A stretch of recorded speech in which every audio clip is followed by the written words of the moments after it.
तपसी नम्या अणगार, जीवताणी में हिंसा सजीरे, नवी मळियो आ संसार, तुम सरी खोरे श्री नाथ जीरे, जीन जल पूजा करी जिन राज, आगल वात वीते कहो रे। नमस्कार करने की कई वजह होती है और उन आधार पर विद्वानों ने नमस्कार के प्रकार बताए हैं। सर्वप्रथम प्रहास नमस्कार, यानी कि मजाक में, ईर्ष्या में नमस्कार करना। दूसरा विनय नमस्कार, माता पिता और वडीलों को नमस्कार करना पूज्य भाव से, विनय नमस्कार। तीसरा प्रेम नमस्कार, यानी कि दोस्तों को प्यार से नमस्कार करना। चौथा प्रभु नमस्कार, जिनके पास सत्ता है, राजा मंत्री नेता वगैरह, उनको नमस्कार करना, वो कहते प्रभु नमस्कार। और पांचवा है भा नमस्कार, यानी कि मोक्ष प्राप्ति की भावना से, मोक्ष की हेतु को मद्देनजर रखते हुए नमस्कार करना। देव और गुरु को जो नमस्कार करते हैं मोक्ष की भावना से, उसको भाव नमस्कार कहते हैं। हमें परमात्मा के सामने हाथ जोड़कर ऐसे भाव नमस्कार करके निवेदन करना है कि हे प्रभु, हमने हमारे जन्मों जन्म में बहुत सारी गलतियां की है और इसका परिणाम हम भुगत रहे हैं। हे प्रभु, हमें यदि बचना है तो यह सब छोड़ना होगा। धर्म आखिर मनुष्य को मनुष्य तो बनाता ही है, लेकिन धर्म मनुष्य को भगवान भी बना देता है। जन में से महाजन, महाजन में से जैन और जैन में से श्रावक, श्रावक के बाद मुनि और मुनि के बाद मोक्ष। धर्म आपको यह यात्रा तय कराता है। भगवान का साथ इस यात्रा में हमें अवश्य चाहिए और इसलिए हमें भगवान से जुड़ना है। और किसी से भी जुड़ने के लिए सबसे बड़ा कोई माध्यम हो तो एक में मात्र बात करना है। तो आप भगवान से बात करिए कि भगवान, मैंने जन्मों जन्म यह गलती की है। तपसी न नम्या अणगार, तपस्वी न नम्या अणगार। कई तपस्वी साधु संतों को मैंने प्रणाम नहीं किए, नमस्कार नहीं किया, उनकी अवज्ञा की, उनको निग्लेक्ट किया, उनको नजरअंदाज किया, साधु को साधु माना नहीं और यूं ही चल गए, यूं नजर मोड़ के, मुंह मोड़ के निकल गए। साधु की यह अवहेलना है, अवमानना है और उसकी वजह से भी आपको अंतराय कर्म का बंध होता है। तपसी न नम्या अणगार, और साथ में अणगार यानी कि चाहे कोई भी मुनि हो, चाहे तपस्वी न भी हो, तो उनको भी नमस्कार नहीं किया तो भी गलत है। क्योंकि साधु को, श्रमण को, मुनि को, निर्ग्रंथ को वंदन करने से बहुत बड़ा लाभ होता है। लेकिन यदि आप साधु संतों को वंदन नहीं करते हैं तो ये अवमानना की वजह से आपके जीवन में धर्म का प्रवेश नहीं होता है और आप पाप मार्ग पे चले ही जाते हो। आपको धर्म करना है, लेकिन कैसा धर्म करना है कि जो धर्म आपके पाप कार्यों में बीच में न आए, वैसा धर्म करना है। लेकिन नहीं, धर्म सिर्फ वह नहीं है कि आप सिर्फ अच्छे कार्य करते रहो, लेकिन धर्म वह भी है कि आप बुराइयों को छोड़ो, बुरे कर्म को छोड़ो। बुरे कर्म करते रहना और कुछ थोड़ा बहुत अच्छे कर्म कर लेना, वो दोनों तरह से अपने आप में आप धोखा दे रहे हो। ऐसा मत करना। बुरे कर्म छोड़ना सर्वप्रथम धर्म है, इसके बाद अच्छे कर्म करना धर्म है। पहले बुराइयों को छोड़ो, तब जाके आप अच्छे बन पाओगे। धर्मी होना, धर्मी दिखावा करना वो अलग बात है, दोनों चीज अलग अलग है। आप ऐसी दोहरी जिंदगी मत जियो।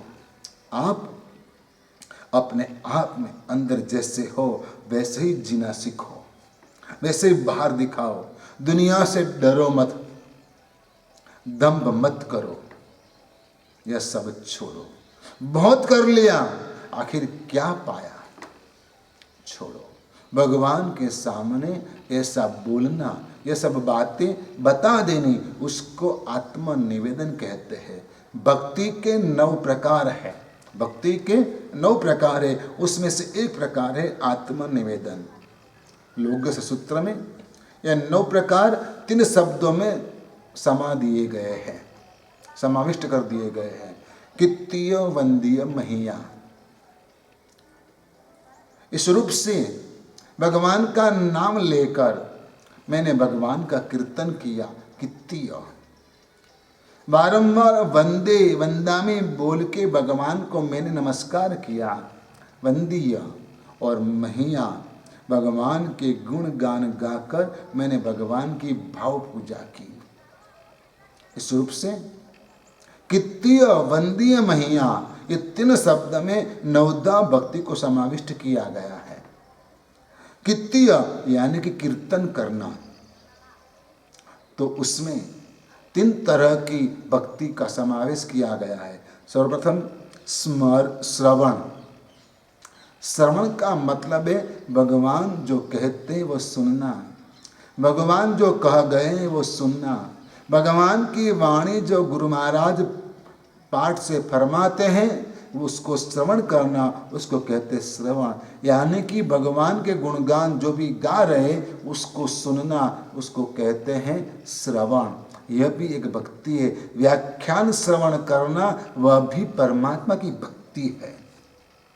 कई लोग मंदिर में 2-3 घंटा निकाल लेते हैं, लेकिन व्याख्यान श्रवण में आते नहीं है, व्याख्यान सुनने के लिए आते नहीं है। व्याख्यान श्रवण से वह दूर भागते हैं, क्योंकि मुझे पता है कि भगवान आपको कुछ नहीं कहता है भला बुरा, लेकिन गुरु भगवंत जो हैं आपको व्याख्यान में सच सच बता देते हैं कि आप लोग ये गलत कर रहे हो और आपको आपकी गलतियां जरा भी सुधारनी नहीं है, कोई भी चेंज आपको लाना नहीं है, इसलिए आप प्रवचन से दूर भागते हो।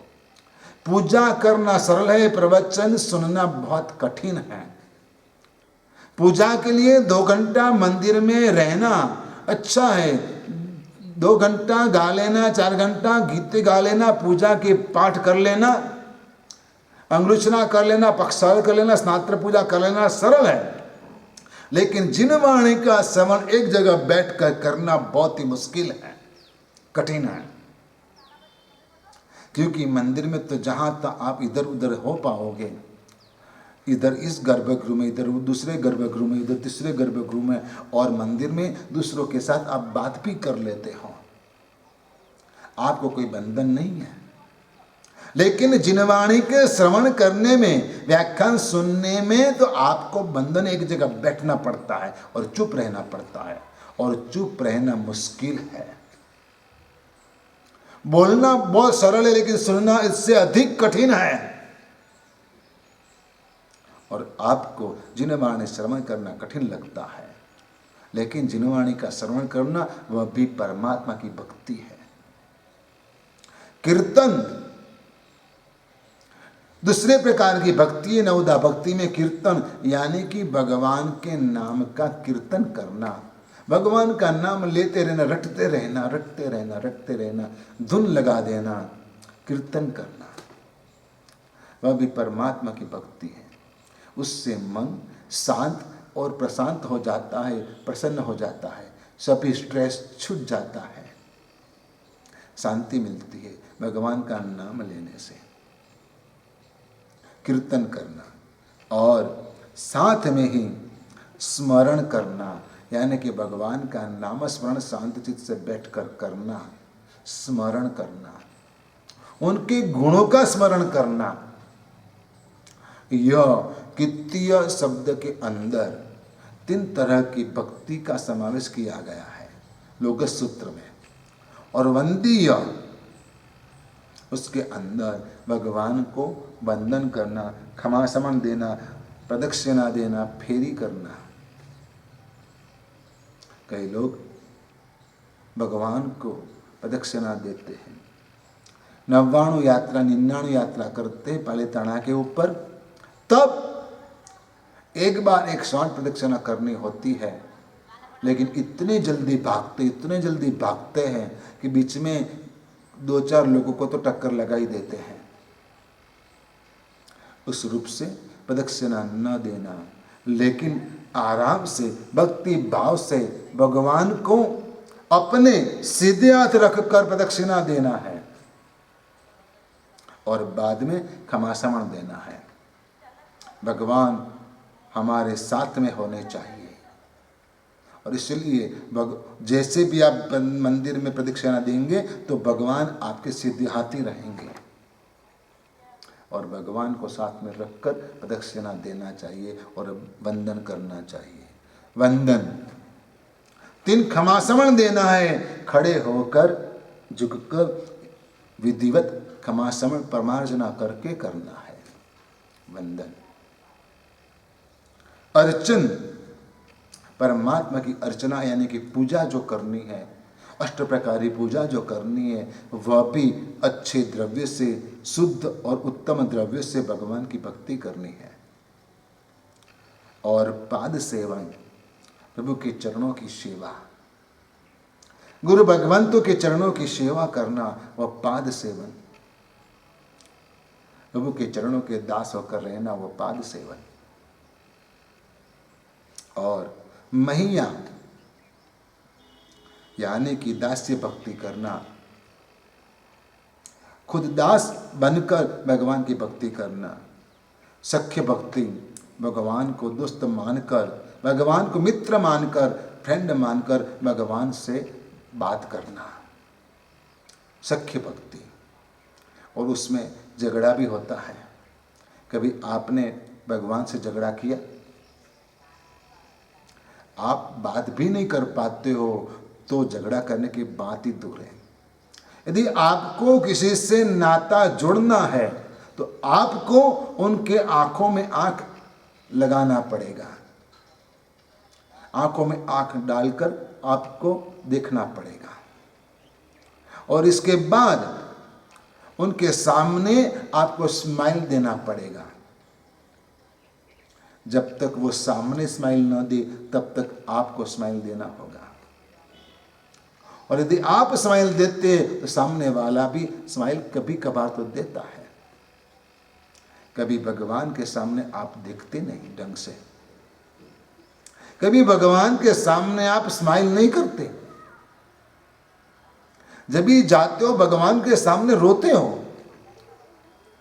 कि भी हंसते हुए जाओ भगवान के सामने, भगवान भी हंसकर आपको आशीर्वाद देंगे, कृपा बरसाएंगे। भगवान के सामने देखना, स्माइल देना और बाद में बात करना, एक्सक्यूज मी।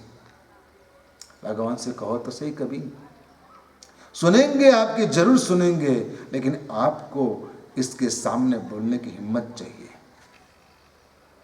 और जब भगवान के सामने आप बोलोगे तो एक दिन ऐसा आएगा कि भगवान के साथ आप झगड़ा भी करोगे। करना चाहिए कि मैं रोज तेरे पास आता हूं, रोज मैं बातें करता हूँ, कुछ कहता हूँ, तू सुन तो सही, कुछ तो उत्तर दे। मैं पागल हूँ क्या? वैसा भगवान से कहना चाहिए। ये सख्य भक्ति है। और आखिरी 9वीं भक्ति है आत्मनिवेदन, यानी कि मैं ऐसा हूं, मैंने ऐसे ऐसे गलत कार्य किए हैं। तपसी नाम्या अणगार जीवताणी में हिंसा सजीरे। हाँ, जीवन में बहुत सारी हिंसाएं मैंने की है।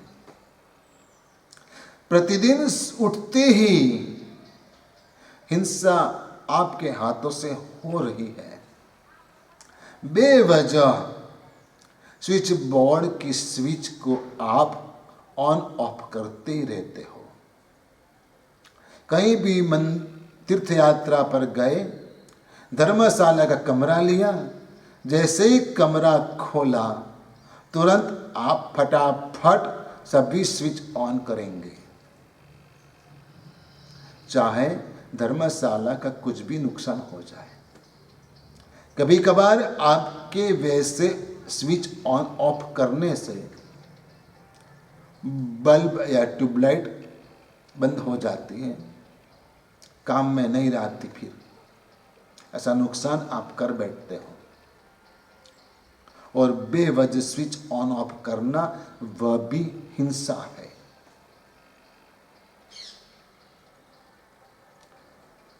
बाथरूम में स्नान करने के लिए गए और स्नान के लिए शावर चालू कर दिया, नल चालू कर दिया और यूं ही अनगणित पानी सर के ऊपर डालने लगे, बहाने लगे।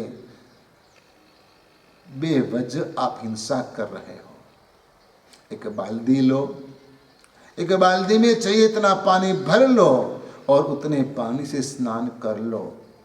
लेकिन बाल्टी के बाहर पानी जा रहा है, फिर भी नल चालू है, पानी बहता जा रहा है। जीवों की बेवजह हिंसा आप कर रहे हो। जीव तणी हिंसा सजीरे। कितने जीवों की हिंसा आप कर रहे हो। आप कोई मल्टी स्टोरी बिल्डिंग में रहते हो और लिफ्ट का उपयोग आपको करना है, लेकिन कभी ऐसा भी करना कि यदि कोई आ रहा है तो उसका इंतजार करना और उसके साथ आना जाना। आपके लिए स्पेशल लिफ्ट का यूज़ मत करना, नीचे बुलाना, ऊपर ले जाना, ऐसा मत करना। दिन में एक बार ऐसा ट्राई करना। दिन में 10 बार आप ऊपर नीचे आते जाते रहते हो लिफ्ट के अंदर, ठीक है, लेकिन एक बार ऐसा करो कि मैं मेरे लिए अभी लिफ्ट नहीं बुलाता हूँ, देखता हूँ कोई आता है, अपने आप लिफ्ट आती है, कोई लेकर आ रहा है या तो कोई साथ में जुड़ रहा है तो साथ में लेकर चलते हैं। आपके खुद के लिए लिफ्ट का यूज दिन में एक बार मत करना, छोड़ना। आप इतना करोगे तो भी हिंसा से बच पाओगे। यदि आप जैन हो तो आपको ख्याल रखना चाहिए कि आपके बेटे बेटी की शादी पर्व तिथि के दिन शुक्ला पंचमी, अष्टमी और चतुर्दशी, ये 5 तिथि महीने की, और मौन एकादशी, चौमासी चौदस, ऐसे दिनों में जो आराधना के खास बड़े बड़े दिन हैं, ऐसे दिनों में कभी आपके परिवार में कोई भी फंक्शन मत रखें, सांसारिक फंक्शन मत रखें। चाहे किसी की भी बर्थडे हो, चाहे किसी की भी शादी हो, मुहूर्त उस दिनों में नहीं आना चाहिए आपके परिवार में ऐसे कार्यों का। जिस दिन आराधना करनी उसी दिन आप इतनी घोर हिंसा कर रहे हो। आप जैनों की कौन हो? परिश्रना पर्व में आपके परिवार में से किसी ने कोई तपस्या की है तो उसके पढ़ने के लिए होटल कभी भी बुक मत कराओ, क्योंकि वहां अनगणित हिंसा होती है, सूक्ष्म हिंसा बहुत सारी हो जाती है। उसके लिए धर्म स्थान ही चुनो। पाप करना आपको अभी अच्छा लगता है, कि जब भुगतना होगा तब बहुत भारी पड़ेगा। इसलिए संभल लो, अपने आप को संभल लो, हिंसा से बचो। जीव तणी हिंसा सजीरे, जानबूझकर फालतू का पैसा उड़ाते हो, फटाके फोड़ते हो और प्रदूषण भी फैलाते हो, उसकी वजह से भयंकर हिंसा होती है। आप जैन हो, शादी ब्याह में फटाके नहीं फोड़ने चाहिए। कितने जीवों की हिंसा होती है, कितना कर्मबंध होता है। यूं ही बैंड बाजा है, उनके साथ चले जाओ बारात लेकर, ठीक है, लेकिन फटाके फोड़ना जैनी के लिए उचित नहीं है। आपके जीवन के अंदर कभी भी कोई प्रसंग आए तो ये सभी बातों का ख्याल रखना। जिनके शादी बाकी है वैसे युवक युवतियों को मैं खास कहता हूँ, नम्र निवेदन करता हूँ कि आप संकल्प कर लीजिए कि मेरी शादी में ऐसा पाप हम नहीं करेंगे, नहीं होने देंगे। हम खुद नियम ले लेते हैं कि ऐसा नहीं होने देंगे। आप मजबूत हो जाओ, संकल्प कर लो। आपकी कुछ भी बुराई नहीं होने वाली है, कोई आपको नीचा नहीं समझेगा ऐसे कार्य नहीं करेंगे तो। बर्थडे में केक काटना भी पाप है, मोमबत्ती बुझाना भी पाप है। हमारी संस्कृति दीपक जलाने की संस्कृति है, दीपक बुझाने की संस्कृति नहीं है। हम पूर्व के व पश्चिम के यह मेल नहीं हो सकता है। केक काटना, मोमबत्ती बुझाना यह तो पश्चिम की संस्कृति है, हमारी पूर्व की संस्कृति नहीं है।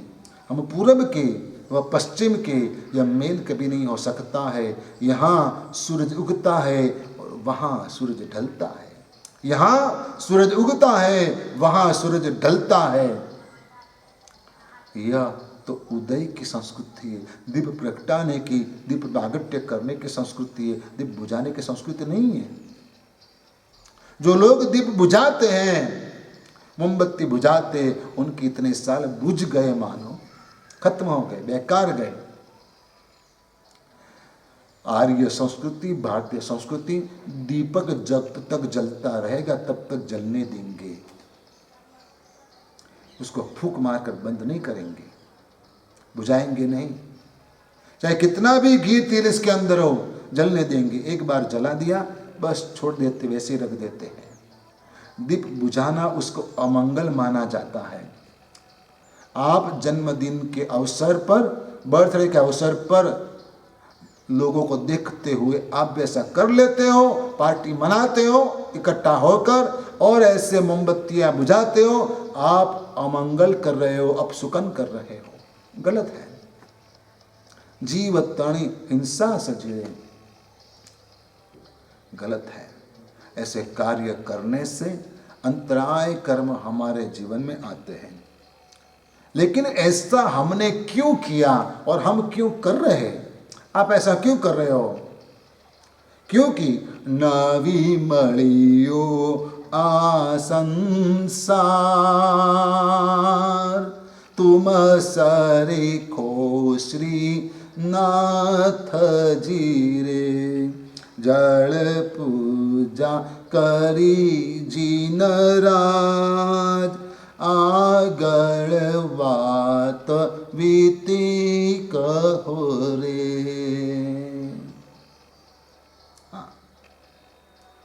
आपको भगवान के आगे सब कहना है और कह रहे हो, तब यह बात इसलिए कहते हैं कि भगवान हमने ऐसा ऐसा कार्य किया है और आज भी कई लोग ऐसा कार्य कर रहे हैं। क्यों कर रहे हैं? कि आप जैसे भगवान हमें मिले ही नहीं। यदि आप मिल गए होते हे प्रभु तो हम ऐसे हिंसक नहीं रहते, हिंसक नहीं होते हैं। भगवान महावीर जिस समय में हुए उस समय धर्म के नाम पर हिंसा हो रही थी, बलि चढ़ाई जा रही थी, यज्ञ में बलि चढ़ाई जाती थी और लोग मांसाहार करते थे धर्म के नाम पर। लेकिन भगवान महावीर ने यज्ञ का सच्चा रहस्य बताया, अर्थ बताया और हिंसा को छोड़ने के लिए लोगों को प्रेरित किया। और जो भी हमारे समाज के अंदर यह अहिंसा का, दया का, करुणा का भाव है, वह भगवान महावीर की देन है। और आज देखो दुनिया के अंदर जो इतने लंबे समय तक महामारी चली रही है और चल रही है, उसके पीछे का भी रहस्य यही है कि लोग बेवजह जीवों की हिंसा कर रहे हैं। जो आया वह खा लेते, पेट में डाल देते हैं। क्या मनुष्य राक्षस बन गया है? इतना नीचा और इतना हल्का हो गया मनुष्य, इतने तक नीचे उतर गया, जो कुछ भी मिला खा लिया, जंतुओं को खा लिया। क्या और कुछ खाना नहीं मिलता? आखिर आपको बचना है तो दूसरों को बचाना होगा। हम कहते थे पहले जियो और जीने दो, और अब जीना है तो जीने दो। आपको यह मानना ही पड़ेगा। किसी को मारने का आपको कोई अधिकार नहीं है। यदि आप मक्खी की एक पंख नहीं बना पाते तो मक्खी को मारने का आपको कोई अधिकार नहीं है। आज तक साइंस ने कोई जीव को पैदा करने का संशोधन नहीं किया है। संयोजन करके कुछ भी बना लेंगे, लेकिन नया जीव उत्पन्न साइंस नहीं कर पाया है। तो मारने का अधिकार आपको नहीं है। क्यों मारते हो? मत मारो। भगवान आप हमें नहीं मिले, और यदि मिले तो हमें इसका एहसास नहीं हुआ, इसलिए हम भटक रहे हैं। यह कर्म आपको नहीं छोड़ेगा, क्योंकि कर्म एक ऐसा है कि वो किसी को नहीं छोड़ता। छोटे से छोटे जीव ने अच्छा कार्य किया होगा तो उसको अच्छा फल देगा ही देगा। कर्म की वजह से मिलेगा ही मिलेगा। और चाहे कोई भी कितना भी बड़ा हो, उसको उसका गलत कार्य का फल भी मिलेगा ही मिलेगा। चींटी या हो, हाथी हो, सबको फल मिलता है। स्वयं भगवान महावीर को भी कर्म के फल भुगतने पड़े थे। अंतिम भाव के अंदर कान में खीले ठोके गए थे, पांव में आग लगाई गई थी, अग्नि जलाई गई थी। इतना भयंकर कष्ट भगवान महावीर को भी झेलना पड़ा था। क्यों? कि उन्होंने स्वयं समोसरण के अंदर जाहिर किया कि मैंने ऐसे गलत कार्य पूर्व जन्म में किए थे। हाँ, अपने आप को संभाल लो, बचा लो, तब जाके आप धर्म कार्य में आगे बढ़ पाओगे। राख ऊपर की दो को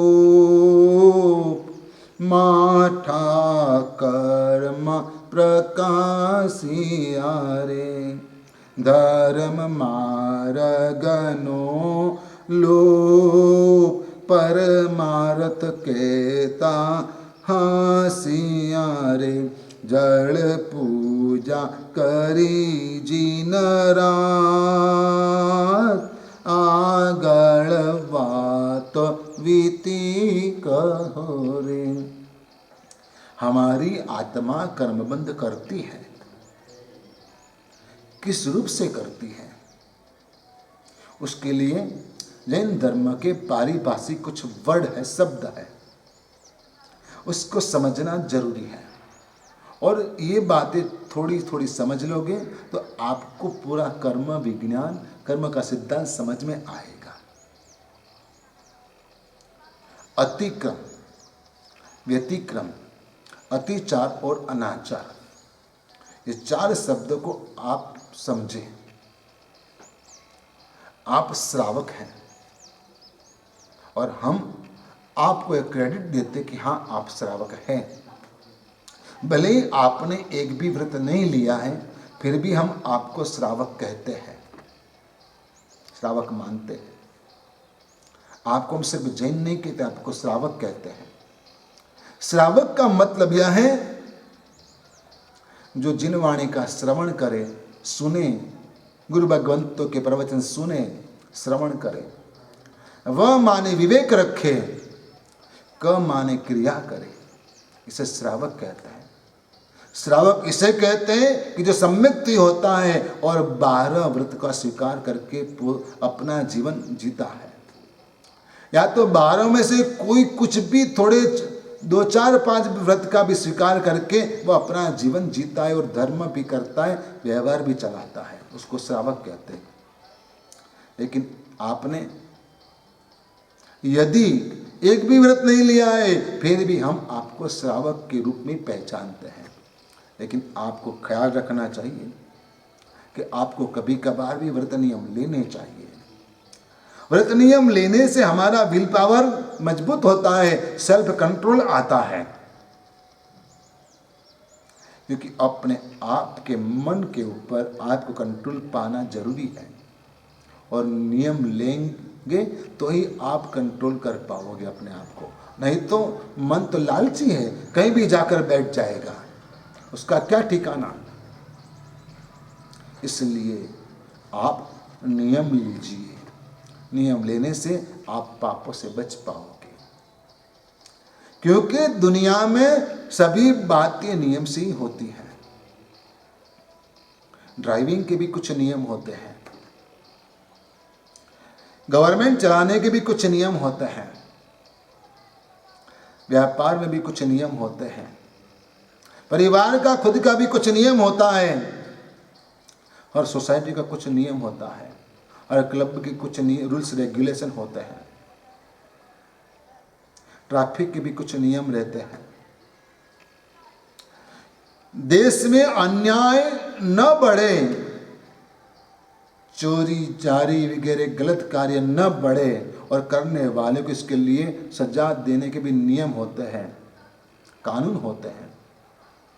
तो आप धर्म के नियम से इतराज क्यों रखते हो? सब जगह नियम पालना जरूरी होता है। आपको सिर्फ धर्म में स्वतंत्रता और स्वच्छंदता चाहिए, ये कैसे हो सकता है? नहीं चलता है। ड्रेस कोड होते क्लबों में, तो मंदिर का ड्रेस कोड क्यों नहीं होना चाहिए? क्यों आप हाफ पैंट पहनकर, 1/4 पहनकर मंदिर में आते हो? ये गार्डन थोड़ी है। नहीं आओ, ऐसे कपड़े पहनकर मंदिर में मत आओ। महिलाओं को नम्र निवेदन है कि कृपया दुपट्टा डालकर ही मंदिर में आए। यदि आप गुरुद्वारा में जाते हो, चाहे कोई भी नेता हो, अभिनेता हो, तो उसको गुरुद्वारा का नियम जो है सर ढकने का, वो पालना पड़ता है, पांव धोना पड़ता है। चाहे अजमेर शरीफ जाओ तो वहीं भी दरगाह पर जाने से पहले आपको सर ढकना पड़ता है। तो फिर मंदिरों में क्यों आपको दिक्कत होती है नियम पालन करने में? यदि धर्म करना है तो धर्म के नियम को भी फॉलो करो, समझो और पालन करो। आपको नियम का पालन करना होगा। यदि आपको भय है कि नियम टूट जाएगा, तो ऐसा भय छोड़ो। कौन सी चीज नहीं टूटती है? चीज टूट जाती है तो इसलिए क्या उसको बनाई नहीं जाए क्या? लेकिन उसकी आवश्यकता है तो चीज बनाई भी जाती है। टूटती है तो उसको रिपेयर भी किया जाता है। गाड़ी बिगड़ती है तो उसको रिपेयर किया जाता है। नियम टूटता है तो उसका सॉल्यूशन भी गुरु भगवंतों ने बताया है। उनके पास जाओ, गलती हो गई, नियम लिया था लेकिन यह वजह से मेरा नियम टूट गया, उसका इलाज क्या? गुरु भगवान उसका समाधान देंगे, आपको प्रायश्चित देंगे। लेकिन नियम ही नहीं लेंगे तो आप धर्म मार्ग से दूर रहोगे। अतिक्रम यानी कि जो भी व्रत लिया हुआ है, जो भी नियम लिया हुआ है, उसको कभी कभार मन में तोड़ने की इच्छा पैदा होना, उसको अतिक्रम कहते हैं। मैं ये नियम तोड़ दूं क्या? आपने सोचा कि मुझे नौकारसी करना है और नौकारसी आती है 8:05 पर मानो, और आप आज जल्दी उठ गए और उठते ही आपको चाय पीने का मन हो गया और मन में ऐसा भाव हो गया कि नौकारसी का पचखान लिया है लेकिन अभी बहुत देर है, लेकिन क्या करूं, मुझे चाय पीना ही पीना है, तलब लग गई और ऐसा मन में नियम तोड़ने का सिर्फ सोचा, उसको अतिक्रम कहते हैं। उससे भी पाप का बंध आप कर बैठते हो। दूसरी बात, व्यतिक्रम यानी कि वो नियम तोड़ने का आपने मनोमन सोच लिया, निश्चय कर लिया कि अभी तोड़ दूंगा, इससे भी कर्मबंध होता है। और अतिचार, अतिचार इसे कहते हैं कि अनजानपन में नियम टूट गया। जैसे कि आज आपने नौकारसी का पचखान लिया है, पचखान आने की देर है, लेकिन आपके घर की घड़ी किस वजह से बंद है या तो आगे है और आपको ख्याल नहीं रहा और आपने पचखान पार लिया, पूर्ण कर लिया, तो बाद में पता चला कि अरे ये घड़ी तो आगे है, मैंने जल्दबाजी कर ली, तो उसको अतिचार लगा ऐसा कहते हैं और उसका प्रायश्चित गुरु भगवान के पास ले पाते हो। और चौथी बात, अनाचार, जानबूझकर आपने नौकारसी का पचखान भी तोड़ा। मुझे तो बहुत भूख लगी, बस खाना ही खाना है, चलो जाए नौकारसी, बाद में प्रायश्चित ले लूंगा। ऐसा करके जानबूझकर पचखान तोड़ना, व्रत नियम तोड़ना, उसे अनाचार कहते हैं। इस चारों रूप से हमारी आत्मा कर्मबंध करती है। हमें इतनी सावधानी बरतनी होती है, यदि हम धर्म करते हैं, धर्म के मार्ग पर आगे चलते हैं, तो इतनी सावधानी बरतनी चाहिए कि मन में ऐसा विचार भी नहीं आना चाहिए कि मैं नियम तोड़ दूं। ऐसा आगे सोचो ही मत, और इतने अलर्ट रहो कि गलती से भी आपका नियम टूटे नहीं। हाँ, इससे आपका विल पावर बढ़ता है, आप स्ट्रांग बनते हो और आप हर कोई कार्य सरलता से कर पाते हो।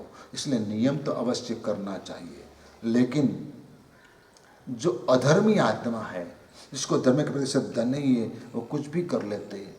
वो गरीब के ऊपर भी दया नहीं करते, उसके ऊपर क्रोध करते, गुस्सा करते। राख ऊपर की दो क्रोध, माठा कर्म प्रकाशिया रे। जो आपका पियून है, जो आपके नीचे किस स्तर का अधिकारी है, उसके ऊपर गुस्सा करना, आपके जूनियर के ऊपर आप गुस्सा करते हो, वो गलत है। रौब जमाने के लिए, रुआब दिखाने के लिए आप गुस्सा करते हो, आपकी बड़ाई कर बताने के लिए गुस्सा करते हो, आपका सत्ता का मत दिखाने के लिए आप गुस्सा करते हो। राख ऊपर कियो कोप, कोई भिखारी आया है, भिक्षुक आया है और उसके ऊपर आप गुस्सा करते हो, गलत है। ऐसा मत करना। ऐसा करने से आपको भी अंतराय कर्म का बंध होता है, सावधान रहना। और माठा कर्म प्रकाशिया रे, माठा कर्म प्रकाशिया रे 18 पापस्थानक है। यह आत्मा 18 रूप से पाप करती है। उसमें से एक है पैशून्य। किसी की भी गुप्त बात है, यदि आपको समझ में आई है, सुनने में आई है, आप जानते हो, या तो आपके ऊपर भरोसा रखकर उसने बताया है और वह दूसरों को बता देना, दूसरों को बोल देना, वह भी पाप है। उससे भी अंतराय कर्म का बंध होता है। इसलिए सावधान रहिएगा, किसी को ब्लैकमेल मत करे। मैं तेरी बात बता दूंगा, पैसा देता है कि नहीं देता। ये करना बदमाशी है, बेईमानी है। आप अच्छे इंसान नहीं हो यदि ऐसा करते हो तो। और ये धरती, ये दुनिया टिकती है अच्छे इंसानों से टिकती है, और आपको अच्छे इंसान बनना है। माठा कर्म प्रकाशियारे, धर्मे मार्ग नो लोप, परमारत कहता हासियारे। धर्म के मार्ग में भी हमने गड़बड़ की। चलता है ऐसा, इतना तो चलता है, वैसा करके धर्म मार्ग नो लोप, धर्म का उपहास किया, धर्म को छोड़ा, जानते हुए भी आपने धर्म छोड़ा। वे चलता है तो नहीं चलता। आप चाहे होटल में जाओ, वहीं भी धर्म का ख्याल रखो, अधर्म का सेवन मत करो। आप चाहे कोई रिसोर्ट पर जाओ, तो वहीं भी याद रखो, मैं जैन हूं, धर्म वहां भी ख्याल से संभालो, अधर्म मत करो। इतना तो चलता है। हाँ चलता है, इतना पॉइजन भी चलता है, ले ले तो। नहीं, आप इतना पॉइजन थोड़ा सा भी नहीं लेते, उससे भागते हो। क्यों? कि आपको पता है कि पॉइजन से मर जाऊंगा मैं। लेकिन याद रखिए, पॉइजन आपको एक बार मारता है, लेकिन यह पाप आपको बार बार मारता है। इसलिए पापों से बचे, धर्म मार्ग का लोप मत करें, धर्म का पालन करें। 2 पैसे कम आएंगे घर में तो आप भूखे नहीं मरोगे, लेकिन पाप का पैसा आएगा तो पाप के मार्ग पर ही जाएगा। कोई आपका पैसा खा जाएगा, या तो इनकम टैक्स वाले आकर दबा जाएंगे,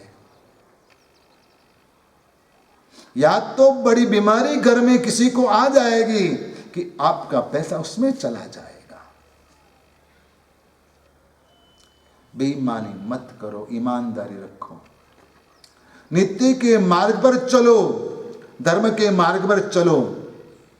पुण्य श्रावक का नाम हम प्रवचन में बार बार लेते हैं, उसका दृष्टांत देते हैं कि भगवान महावीर के समय में ऐसा श्रावक हुआ था जो धनवान होने के बावजूद व्रत नियम लेकर बैठ गया था, और आखिरकार जितना चाहिए था उतना ही कमाई करता था, ज़्यादा इकट्ठा नहीं करता था।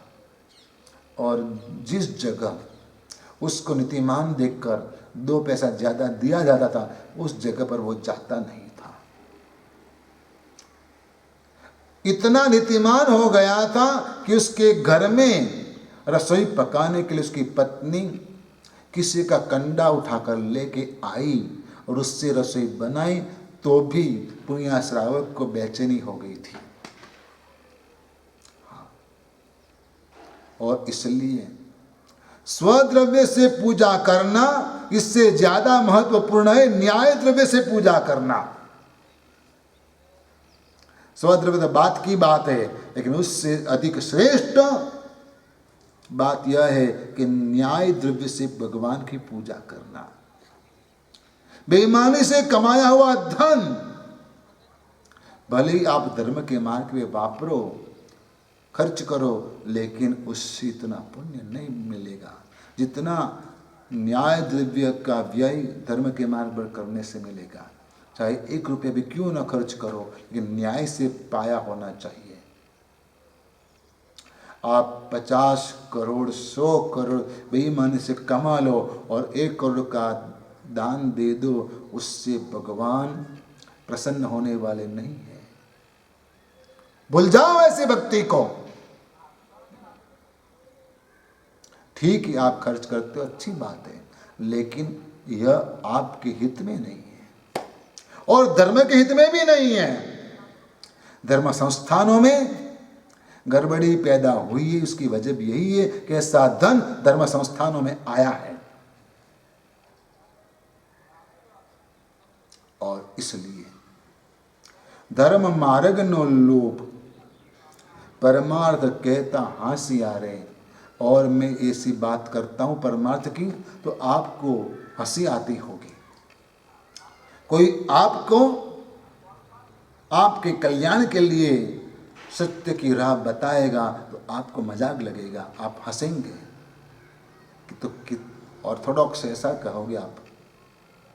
हाँ ठीक है, आपको जब तक धर्म समझ में नहीं आएगा तब तक आप ऐसा ही करोगे। परमार्थ कहता हासियारे। यदि कोई परमार्थ की बात करता है, कल्याण की बात करता है तो आपको बुरा लगता है, आप हंसते हो, आप मजाक करते हो, देखो ये कैसा है, भगत है भगत, ऐसा आप बोलते हो। लेकिन हाँ, यह भगत ही सच्चा मनुष्य है। आप इसी की मजाक करते हो तो मान लेना कि इसमें आपका कल्याण नहीं होने वाला है। यदि आपको कोई अच्छा कहता है, वो बुरा लगता है, तो मानो कि अभी भी आपका भाग्य का उदय नहीं होने वाला है। देता सिखामण खोटो लागे, भाग्य दशा पर वारी जी। हित शिक्षा 36 में कहा गया है, ये वीर विजय जी महाराज ने कहा है कि यदि कोई आपको अच्छी बात कहता है, गलत करने से रोकता है और तब आपको बुरा लग जाता है, बुरा मान लेते हो, समझना कि आपका भाग्य चला गया है, खत्म हो गया है, भाग्योदय नहीं होगा आपका। यदि आपका भाग्य है तो कोई आपको अच्छी बात कर रहा है, नहीं तो कौन करता है? कौन ऐसे फालतू में बैठा है, किनके पास समय आपसे बात करने का? फिर कोई आपसे बात भी नहीं करेगा। इसलिए बड़ों की सुनो, संतों की सुनो और जीवन में कुछ करो। अंतराय कर्म तोड़ना है तो यह बात ध्यान रखना पड़ेगा। भणता ने कर्यो अंतराय, दान दियंता में वारिया रे। गीता रतने लाय, झूठ बोली धन चोरिया रे। जड़ पूजा करी जीन राज, आगल बात रीति कहो रे। भगवान के आगे बोलना है कि भगवान मैंने ऐसे ऐसे कार्य किए, भणता ने कर्यो अंतराय। यदि कोई पाठशाला जाता है, दिनशाला में जाता है, धर्म की गाथा कर रहा है, सूत्रों की गाथाएं कर रहा है, तो उस वक्त माँ ही उसको रोकेगी। माँ ही भेजने वाली होती है और माँ ही उसको रोकती है। कभी कभार उसके पिताजी उसको रोकते हैं, उसको क्लासेस में जाना है, उसको उधर जाना है, उसको उधर करना है, ये करना है, वो करना है। बच्चों को धर्म का शिक्षण आप नहीं देंगे बच्चे आपके बाप हो जाएंगे। इसलिए बच्चों को धर्म का शिक्षण दो, अति आवश्यक है। आपके बच्चे को स्विमिंग आता है, कैलीग्राफी आती है, कराटे आते हैं, डांसिंग आता है, सब कुछ आता है, लेकिन धर्म की बातें नहीं आती। आपके बच्चे को गुरु भगवान के सामने गुरुवंदन करना नहीं आता है, आपके बच्चे को भगवान के सामने चैतवंदन करना नहीं आता है, आपके बच्चे को सामायिक लेना और सामायिक पारना भी नहीं आता है। जैन हो, कम से कम 3 बातें ये आपको आनी चाहिए, आपके बच्चे को भी आनी चाहिए। सर्वप्रथम गुरुवंदन, दूसरे नंबर में सामायिक लेना और पारना, और तीसरे नंबर में चैतवंदन करना। इतना तो आपको आना ही चाहिए। आपके संतानों को जैन फिलोसॉफी की बातें समझानी चाहिए, जीव विचार और नव तत्व की बातें उसको समझानी चाहिए। ये बेसिक नॉलेज जैन धर्म का उनको देना चाहिए। लेकिन आप तो बस मेरा बेटा पीछे रह जाएगा, मेरी बेटी पीछे रह जाएगी, जो बाजू वाली की बेटी तो कितनी अच्छा डांसिंग करती है, कैसा स्केटिंग करती है, बस क्या उससे ही जीवन है क्या? यह तो फालतू समय है, वेस्ट कर रहे हो आप, टाइम वेस्ट कर रहे हो, समय घुमा रहे हो। लेकिन धर्म आपको लाइफ टाइम काम लगेगा, सहायता करेगा, आपको मार्गदर्शन करेगा। लेकिन स्केटिंग वगैरह कोई काम में नहीं आने वाला है, सिर्फ दिखावा है। मैं एक बार कोई घर में गोचरी गया था, 5-10 दिन में एक बार कभी कभार जाता था, थोड़ा बहुत परिचय हो गया था।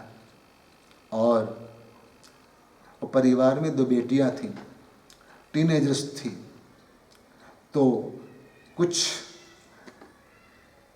मर्यादा रहती थी, और वो बोलती भी नहीं थी हमारे साथ, बात भी नहीं करती थी। तो मैंने सोचा कि यह तो गलत है, ये लोग इतना हमसे दूर रहेंगे तो धर्म कैसे करेंगे। इसलिए गोचरी के बहाने में जाता था, उनके माता पिता वहाँ उपस्थित होते थे और उनकी उपस्थिति में कुछ बातें उनसे करता था। और यूं ही एक बार मैंने पूछा, भाई आपका हॉबी क्या है? तो वो तो कुछ नहीं बोली, लेकिन उनके पिताजी बोलने लग गए। उसको स्केटिंग आता है, उसको स्विमिंग आता है, उसको सिंगिंग का शौक़ है, उसको ड्राइंग का शौक़ है। उसको कुछ ऐसा वैसा बोल दिया उसके पिताजी ने। उसकी माँ धीरे से बोली कि महाराज साहब उसको कुकिंग का भी शौक़ है। तो मैंने बोला ठीक है, दूसरी बार तू जो आइटम बनाएगी वो मैं भिक्षा में लूँगा। उसकी माँ कहती है उसको चॉकलेट बनाना आती है, उसको केक बनाना आती है। मैं मुस्कुराया, मैंने कहा क्या तुझे रोटी बनाना आती है? वो बोलती है ना। मुझे धक्का लगा, मैं हैरान हो गया, क्या चॉकलेट और केक से पेट भरा जाएगा कि रोटी से पेट भरा जाएगा? चॉकलेट और केक बनाने के लिए वो क्लासेस करती है और रोटी बनाना उसको आता तक नहीं है। बाकी सब कुछ आपके संतानों को आता है, लेकिन धर्म के सूत्र पाठ आपके बेटे बच्चों को नहीं आता है। कहां जा रहे हो आप? आपके संतानों को कहां लेकर जाना है आपको? धर्म के संस्कार आपने दिए होंगे, धर्म का शिक्षण दिया होगा आपने, तो वो आपको संभालेंगे। इतना याद रखना, धर्म के संस्कार उसको गलत राह से बचाएगा। यदि आप उसको धर्म के संस्कार नहीं देते हो और धर्म के संस्कार से पाठशाला में जाने से उसको रोकते हो और पाठशाला को उपेक्षित रखते हो, धार्मिक शिक्षकों को आप उपेक्षित रखते हो, तो मान लेना कि आप अपने आप को ही सबसे बड़ा नुकसान कर रहे हो। बनता ने करो अंतराय,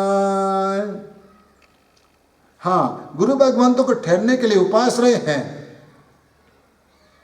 आयंबिल करने के लिए आयंबिल शाला है, लेकिन कोई मुश्किल से संग ऐसा होगा कि जो पाठशाला के लिए अलग एक मकान रखा होगा, एक हॉल रखा होगा, एक कमरा रखा होगा। कभी बच्चों को इधर बैठाते, कभी उधर बैठाते, कभी इधर बैठाते, कभी उधर बैठाते। आज इधर वो काम है, दूसरा वो काम है, चलो आज पाठशाला बंद। ऐसा करके आप धर्म का शिक्षण देने में भी उसको अंतराय करते हो, आपको अंतराय कर्म का बंद होता है, और साथ ही ज्ञानावरण कर्म का भी बंद होता है। ज्ञान पंचमी की कथा में वरदत्त और गुण मंजरी का दृष्टांत आता है, उसमें भी यही बात आती है कि आप वरदत्त और गुण मंजरी पूर्व जन्म में कौन थे? तो वरदत्त एक जैनाचार्य थे पूर्व जन्म के अंदर, और ज्ञानी थे। बार बार उनके शिष्य उनके पास पढ़ने के लिए आते थे, स्वाध्याय के लिए आते थे, पृच्छना करने के लिए आते थे, तो चैन से सो भी नहीं पाते थे। एक बार उन्होंने एक साधु को देखा कि जो खास पढ़े नहीं थे, चैन से सो रहे थे। उसको लगा कि मेरे से देख कितना सुखी है, कि चैन से सो तो पाता है।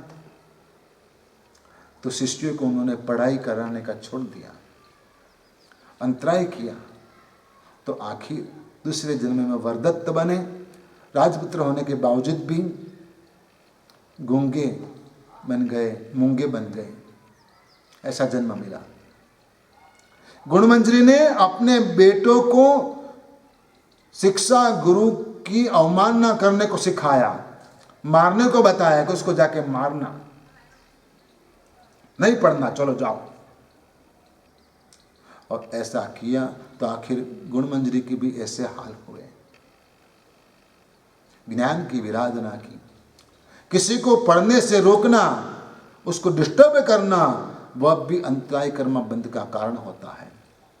दान दियंता में वारी यारे, कोई दान दे रहा है, कोई पैसा खर्च कर रहा है, और उनके दोस्त कित से कोई ऐसे होते हैं जिसको उंगली करके पैसा खर्च करने से रोकते हैं। कभी कभार पिताजी की, माताजी की भावना होती है कि मैं कुछ पैसा खर्च करूं, लेकिन बेटे जो हैं वो माता पिता की खुद उनकी कमाई को भी यूज करने के लिए मना कर देते हैं, डांटते हैं। दान दियंता में वारी यारे, अंतराय कर्म का बंध आपको हो रहा है, याद रखना। मम्मण सेठ दिया हुआ दान वाला लड्डू भी वापस लेने को गया। कई लोग ऐसे होते हैं, मम्मण जैसे, कितने अंतराय कर्म का बंद करते उनको पता नहीं होता है, लेकिन ऐसे कार्य से बचना चाहिए। कोई दान कर रहा है तो उसको अनुमोदित करो, उत्साहित करो, उसका हौसला बढ़ाओ, लेकिन उसको रोको मत। यहां मत देना, यहां देना, अरे दोनों जगह दे, उधर भी दे इधर भी दे, कोई बात नहीं। हाँ, उसको स्थिति समझाओ, वास्तविकता से माहितगार करो, वाक्य दिखाओ, लेकिन रोको मत। दान दियंता में वारी यारे, गीता रथने हेलाए, गीता रथने हेलाए, झूठ बोली धन चोरी यारे। गीतार्थ गुरु भगवंत को भी अवहेलना की आपने। गुरु भगवंत गीतार्थ होते हैं। गीतार्थ गुरु भगवंत किसको कहते हैं? कि जो गुरु भगवंतों को आगम ग्रंथों का ज्ञान होता है उसको गीतार्थ गुरु भगवंत कहते हैं।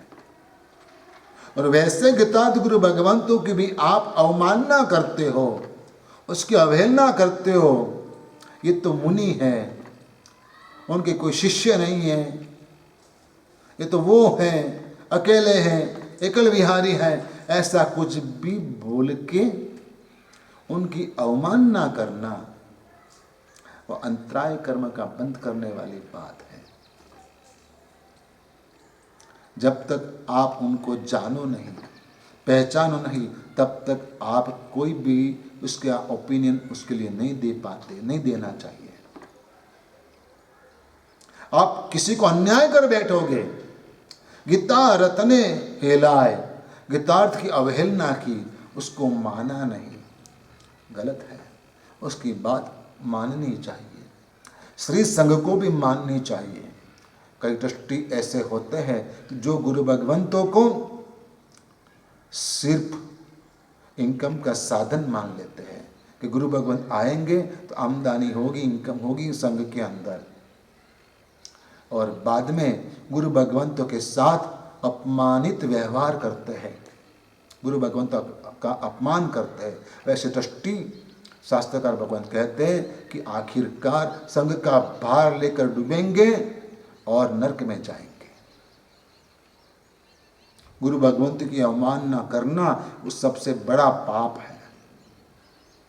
जब चातुर्मास लाना है तो गुरु भगवंतों को पांव पड़ते हैं, चातुर्मास लाने के बाद वही ट्रस्टी गुरु भगवंतों को जैसा वैसा बोल देते हैं। जब उसकी मनमानी नहीं चलाते गुरु भगवंत, तो ट्रस्टी के लिए गुरु भगवंत दुश्मन बन जाते हैं और गुरु भगवंत को बेवजह बदनाम करते हैं, डर्टी पॉलिटिक्स खेलते हैं गुरु भगवंतों के साथ। जो धर्म तैरने का साधन है, वही धर्म को, वही धर्म गुरु को वो पाकर नरक में जाता है, क्योंकि उसकी अवहेलना करता है। गीता रत्ने हेलाए, झूठ बोली धन चोरी यारे। जो सरल लोग रहते हैं उसके साथ धोखाधड़ी करके पैसे ऐंठ लेते हैं। ऐसा करके पैसा ऐंठ लेना, उससे बड़ा पाप कोई नहीं है। इसलिए ऐसे गलत कार्य से बचना चाहिए आपको।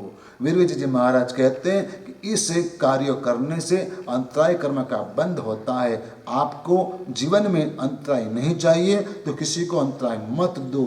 आज इतना कहकर मेरा प्रवचन पूर्ण करता हूँ। धर्मलाभ, आशीर्वाद।